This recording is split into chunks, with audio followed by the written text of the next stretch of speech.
Salve, rapaziada, seja bem-vindo a mais um vídeo aqui no canal do Fabão. Dessa vez, resumão do UFC 329 McGregor contra Max Holloway. Vamos fazer ali, né, basicamente aqui um resumão, né, fazer alguns comentários, fazer um breve resumo aí, alguns resultados que a gente teve também. Deixe seu like, tá, por favor, se inscreva no canal, vamos que vamos. Vai ser o primeiro vídeo. Peço desculpa, né, galera, porque a lógica é esse vídeo sair depois do card, né. Eu tô gravando aqui na terça-feira, enfim, né? O evento foi sábado, mas acontece que eu cheguei a gravar, só que eu vi que o vídeo ficou sem áudio, cara. Não sei por que motivo, meu microfone parecia que estava desabilitado. Então tô regravando aqui na terça porque eu quero que, né, seja um quadro contínuo aí. Então eu prefiro que eu poste atrasado do que não postar. Então vai ser isso que vai acontecer. Vamos que vamos. Rapaziada, se você não for aqui, deixa o like, se inscreva no canal e vamos que vamos. Primeira luta a gente teve Alessandro Costa contra Corey Durden. ODD 1.40, né? Eu tinha até mencionado que o Corey Durden enfrentaria originalmente o Wadj Osbourne, né? O Alessandro Costa pegaria a luta em cima da hora. E, cara, não tinha como não pegar essa vitória do Alessandro Costa. Vamos falar a verdade, né? ODD 1.40. Algumas pessoas até comentaram no vídeo falando que essa luta não chegaria até o fim, que seria um excelente palpite. Eu até falei que tinha valor, mas, na minha opinião, cara, a vitória do Alessandro Costa, por ser um lutador melhor, né? A fase do Corey Durden também era 5 derrotas nas últimas 6. Agora complicou porque são 6 derrotas nas últimas 7. Então a gente fez o certo, essa vitória do Alessandro Costa veio com muita tranquilidade. As últimas duas ele tinha vencido por nocaute, essa ele finalizou, demonstrando muito repertório no seu jogo, mostrando que é um lutador completo. E ó, entrou no ranking, tá? Top 15 aí do peso mosca, Alessandro Costa, o novo ranqueado do peso mosca do UFC. Próxima luta, Ryan Gandra contra Zachary Ruiz, uma luta que eu também tinha mencionado que a vitória do Ryan Gandra era muito boa, né? Que na minha opinião seria uma vitória no primeiro ou no segundo round. Cara, eu gostei muito da exibição dele, principalmente porque ele acerta, né? Ele vence a luta em 1 minuto e 15. E, cara, o golpe que ele deu foi muito plástico, né, cara? Um cruzado de esquerda muito alongado, que ele gira o tronco, sai de baixo cruzado e acerta na ponta do queixo do Zachary Ruiz ali, que, pô, mesmo, já leva ele pro chão, o árbitro interrompeu. Vitória sólida, convincente. O Ryan Gandra, né, o problema, né? Meu conterrâneo aí, torço muito por ele. Um cara muito humilde, muito que merece muito gente boa. Venceu bem, cara. E assim... Continuo falando, é um cara que a gente ainda não viu lutar mais de um round, não sabe como vai ser a questão do gás e tal, mas é isso, cara, ele tá apagando todo mundo no primeiro round. Ele não tem nem 3 minutos em lutas do UFC ainda, tá? Muito, pesadíssima, então, cara, green pra gente, esses duas primeiras lutas do card foram maravilhosas, 2 brasileiros ganhando, 2 greens, a gente acerta as 2 lutas e começa o card muito bem. A terceira luta, Farid Basharat, John Garza, vou te falar, cara, a vitória do Farid Basharat era o certo, principalmente pelo contexto, né, ele enfrentaria o Erin Ewing, né, que teve que sair da luta. O John Garza pega com menos de uma semana de antecedência. Assim, o Farid Basharat era o favorito, fez o dever de casa, venceu, né, principalmente fazendo valer ali as suas quedas ali, principalmente no segundo e no terceiro round. Mas, cara, esse John Garza é aquele cara que ele perdeu, mas ele saiu maior na luta, porque pelo contexto dele pegar menos de uma semana, eu vou te falar, meu irmão, o cara deu umas mãos duras no Farid Basharat. Determinados rounds ele defendeu quedas muito bem, deu muito gancho no corpo, né? Inclusive um antídoto que os próximos adversários do Farid Basharat pode usar contra ele, que eu vi assim, né, que o John Garza conseguiu ter muito êxito. E, cara, eu vou te falar, quero ver esse John Garza aí lutando de campo completo. O cara que demonstrou ter muita qualidade, muito repertório, muito potencial de evolução. Farid Basharat mostrou solidez, fez o dever de casa. Tudo bem que venceu, né, mas enfim, né, não nocauteou, não finalizou e tal, enfim, mas venceu a luta. Então uma luta protocolar, não tem nem muito o que falar dessa luta, era o certo, né? Então é injusto a gente falar que o John Garza, por exemplo, lutou mal, sendo que o cara pegou a luta com uma semana de antecedência, fez duro, fez frente.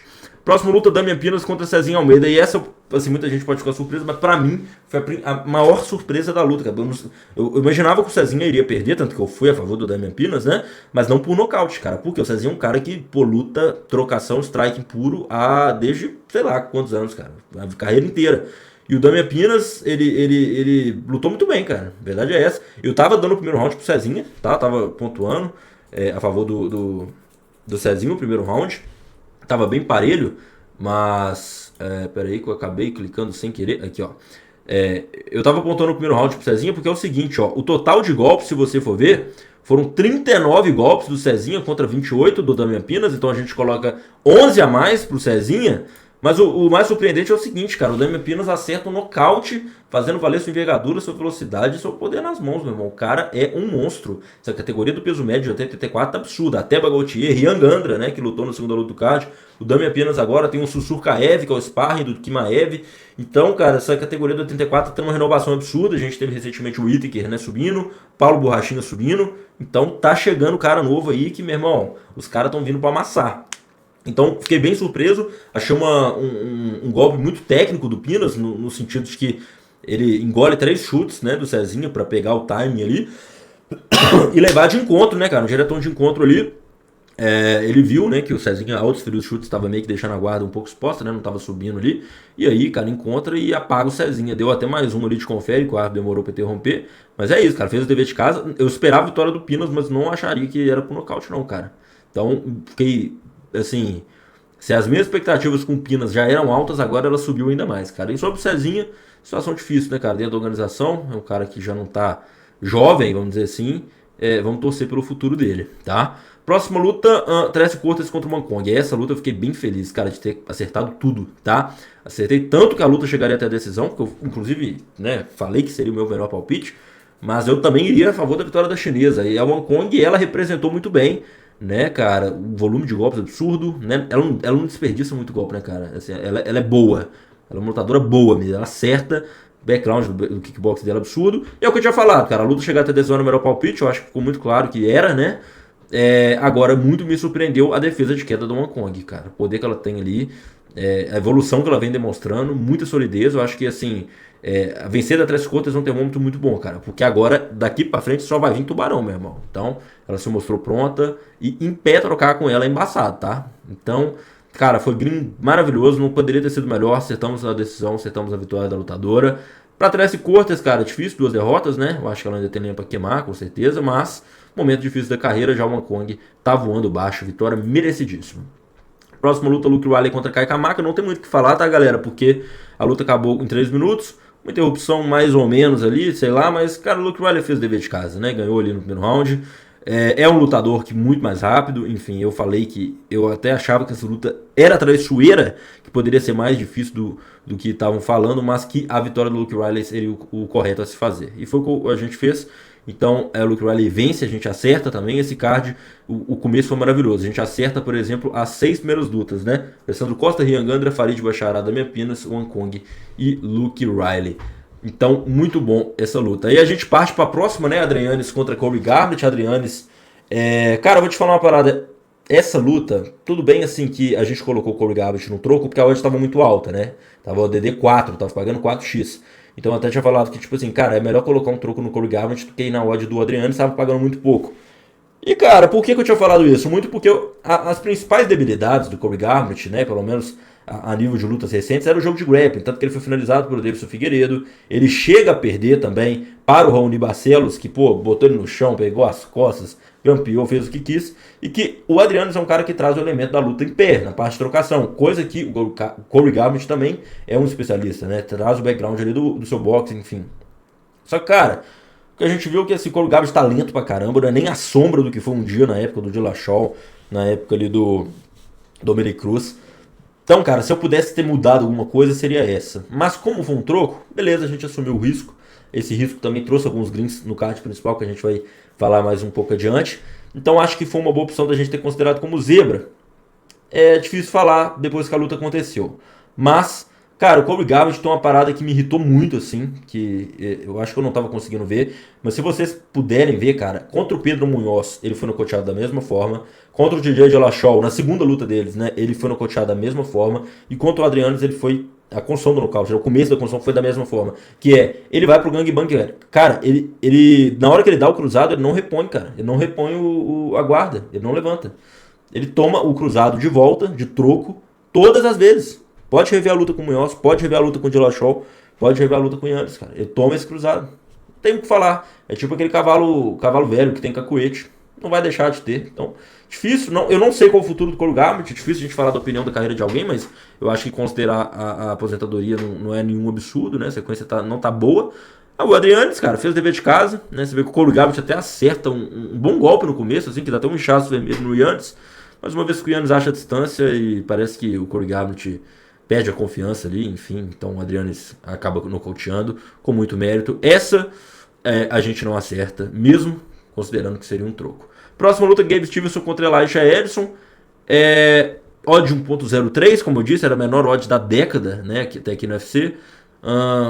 Convenceram vocês, cara? Deixa aí nos comentários. Eu vou te falar, cara, não me convenceu tanto, mas foi a luta de estreia, né? Então tem crédito na casa, vamos dizer assim.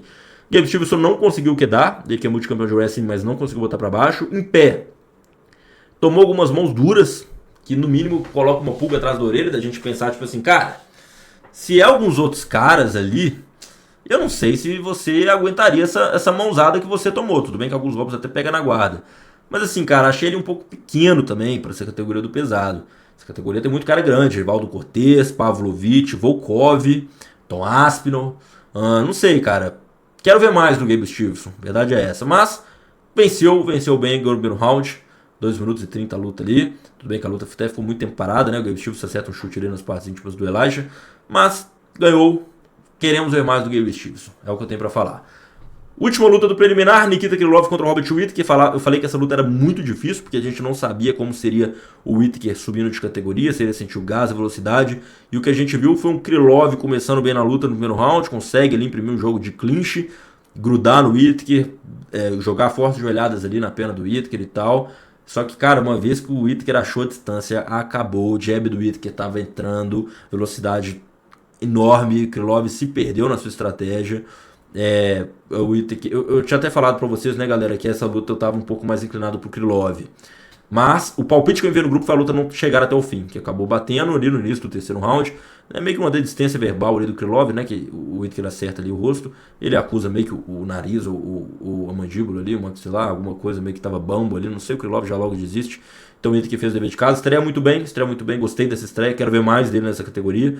Fez um movimento parecido com o do Paulo Borrachinho e deu certo, então quero ver mais do Whittaker, mas no primeiro momento a gente, né, só pra resumir o preliminar, a gente acerta o Alessandro Costa, Rian Gandra, Farid Bachará, Damian Pinas, Hong Kong, Luke Riley erra, né, o troco no Corey Garbrandt, acerta o Gabe Stevenson, né, não vou considerar na verdade, e erra no Krylov, apesar da gente ter colocado a luta não ir até o fim como principal, tá? Então esse foi o nosso resumo do card preliminar. No card principal, a gente começa com o Bobby Green, o King Green e o Terrence McKinney. Galera, já deixou seu like, se inscreveu no canal, tamo junto, fortalece bastante. Me avise aí se você está gostando do quadro do resumão aí e vamos que vamos. O Bobby Green e o Terrence McKinney, eu tinha falado que essa luta, né, a chance de acabar no primeiro round era enorme, e o Bobby Green, cara, assim, né, macaco velho da parada, tá fazendo isso há muito tempo. Você vê que ele mesmo, assim, pô, tava ali com as costas sendo pega e tudo mais, o McKinney com os ganchos, ele praticando trash talk, entrando na mente do McKinney. E é o seguinte, cara, essa luta, eu tinha falado que qualquer coisa podia acontecer, e literalmente qualquer coisa aconteceu. Essa luta durou 4 minutos e 59 segundos, né? Durante 4 minutos e 50 segundos, o Terrence McKinney foi bem melhor. Só que os 9 segundos que o King Green teve, foi suficiente para acabar a luta. A verdade é essa. Então o Terrence McKinney tem uma máxima na MMA que é o seguinte: não adianta você bater como um leão e apanhar como um gatinho. O que a gente viu do Terrence McKinney é isso. Perdeu posição nas costas, não finalizou, não nocauteou quando estava em pé, chegou a rasgar a cara do Bobby Green. O Bobby Green precisou de um gancho na linha de cintura para o McKinney arrefecer e ser nocauteado. Então, é aquela parada, né, rapaziada? Não adianta bater como um leão e apanhar como gatinho. Bobby Green não tem nada a ver com isso. Tá aí na sua 4ª vitória consecutiva. E é isso, cara. Os caras morrem pela espada, mata pela espada. Do McKinney a gente pode esperar tudo. É um cara completamente 880. Sempre um lutador difícil de apostar, nunca vai deixar de ser. Brandon Royval, Lona Kavanagh, próxima luta, e aqui pra mim tá uma das melhores lutas da noite, principalmente em termos de leitura, tá? Brandon Royval pagando ao DD 2,80, cara, eu tinha falado, pô, meu irmão, o Royval só pegou pedreira. Se você for analisar todo o cartel do Royval no UFC, ele só perdeu pra Brandon Moreno, ex-campeão, Joshua Venk, atual campeão, Alexandre Pantoja, ex-campeão, e Manel Kape, que possivelmente é o próximo a disputar o cinturão aí, junto com o Pantoja. Então, cara, o Royval pedreira, experimentadíssimo. Achei essas lutas completamente exageradas. A gente pegou o Green, a gente voou nessa luta. Máximo respeito ao Kavanagh. Lutou bem, não lutou mal, mas Royval prateleira acima. A verdade é essa. Ganha bem, ganha finalizando. Inclusive, ressalto mais uma vez: o Brandon Royval ganhou via finalização. Senti falta desse jogo de chão, desse poder de finalização na luta contra o Joshua Venn. É o que eu tenho pra falar do Royval. Próxima luta, Corey Sandhagen contra Mário Bautista. Mais um green que a gente tem em zebra. Mário Bautista pagando o DD2. Tinha falado que essa luta também era que tinha muita tendência de chegar até a decisão, acabou chegando. Mas Mário Bautista quase finaliza no primeiro round. Tanto que se você for olhar as redes sociais agora do Corey Sandhagen, você vê que a perna dele está completamente roxa. Estirou mesmo a perna ali no leg lock. Mário Bautista quedou muito bem ali no final do terceiro round. Em pé, imprimiu mais volume, mais golpe. Cara, eu gostei muito da vitória do Bautista. Eu tinha falado, né, que eu vi ele ganhando 2 rounds. que o fato dessa luta ser de 3 rounds e não de 5 me credenciaria a acreditar na vitória do Bautista, e não deu outra, cara. Tipo assim, eu gostei muito dele, acho que foi uma vitória bem convincente, assim, e que ele conseguiu mesclar muito. Foi um lutador muito estratégico, mas muito eficiente, e quase pegou, foi mais letal, anulou o Corey Sandhagen. Uma vitória com muito mérito do Mario Bautista. A verdade é essa, mais uma zebra que a gente consegue gringo. Próxima luta, Paddy Pimblett contra Benoit Saint-Denis. Cara, essa se eu pudesse mudar, humildemente falando, eu mudaria. Eu coloquei que o Benoit Saint-Denis venceria. Eu achava ele um lutador melhor. Eu tinha até falado que o Paddy Pimblett não tinha ainda lutado contra um cara de nome, né? Vencido, melhor dizendo, né? Lutado, ele lutou com o Gaethje, mas agora eu vou perdendo. Mas vencido, só tinha ganhado ali do Chandler, do Tony Ferguson, do Bob Green e tudo mais, que eu achava que ainda não tinha mostrado, enquanto o Saint-Denis também já vinha de vitória contra Ruff e tal. Então eu tava um pouco mais inclinado a acreditar na vitória do Saint-Denis, mas o que a gente viu, cara, é um QI de luta muito duvidoso. O Saint-Denis, ele faz uma entrada ali, acaba tomando uma... Inclusive foi a mesma entrada que ele fez com o Ruff, né? Aquela ali descendo o quadril. O Paddy Pimblett veio com o antídoto, consegue uma inversão, consegue uma contra-queda, cai por cima. Na vez que cai, consegue ali um triângulo de mão, ali um triângulo de braço, não sei direito, e muito bem arrochado, muito bem pego. Você vê que o Paddy Pimblett demonstrou ter um chão muito afiado, com muita flexibilidade nas pernas, cara. Você vê que na vez que ele dá ali, ele trava, né, a perna na coluna do Saint-Denis, cara. Então tem que ter muita flexibilidade para fazer isso. Então, impedindo o giro, né, que é a defesa. Então o Paddy Pimblett demonstrou muita qualidade e vence bem, inclusive ganhando o prêmio de performance da noite. Gostei muito da performance do Paddy Pimblett, venceu com méritos, não tem o que falar. A luta durou 52 segundos, muito pouco, mas MMA de alto nível profissional é isso. Precisou de um mole para acabar a luta. Próxima luta, Conor McGregor e Max Holloway, cara. Aí a gente já vai falar do nível da bizarrice, né, galera? Porque assim, o McGregor, sem acreditar, né, galera, em teorias da conspiração, de vender luta, de já estava machucado, contando, né, que essa luta realmente se desenhou. Inclusive, eu quero saber a sua opinião, deixa nos comentários. Eu acredito que ele se lesionou, acredito que isso pode acontecer com qualquer um. Lesão é sempre uma merda. Eu acreditei na vitória do Max Holloway, eu acredito que o contexto, né, o Conor 5 anos parado. Inclusive, eu acho que isso pode até afetar, faz parte, né, da análise, ele ter lesionado. 5 anos parado é muita coisa, não tem ritmo, né? Isso pode acontecer, entra frio. Enfim, cara, o fato é que o Max Holloway né, tava ali, então ele venceu a luta, né, praticamente não teve luta. Então lesão é lesão, né, cara? Não tem muito o que a gente ficar falando. Eu tinha colocado um bingo pro McGregor tentar uma queda, acabou indo pro espaço. Eu coloquei 50 golpes no Max Holloway, que na minha leitura era uma concepção completamente razoável. Mas, cara, a luta acabou em 1 minuto porque o McGregor chutou e rompeu o LCA. Então, lesão foge de qualquer parâmetro, qualquer coisa. Infelizmente acontece, pode acontecer com qualquer um. Todos estamos sujeitos a isso.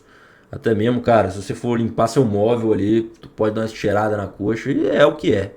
Infelizmente, o corpo humano tem as debilidades, né? Então, máximo respeito a todos aí, né? Principalmente ao Conor, acho que isso não apaga a história dele. Mas, cara, foi um card maravilhoso pra gente. Eu acho que, principalmente a nível do card preliminar, a gente conseguiu ter excelentes leituras. No card principal, a gente acertou 2 zebras, né? Que foi o Mario Bautista e o Brandon Royval. De resto, cara, que eu realmente acredito que eu mudaria essa vitória do Benoit Saint-Denis. Pode ser que eu tenha subestimado, talvez, o Paddy Pimblett.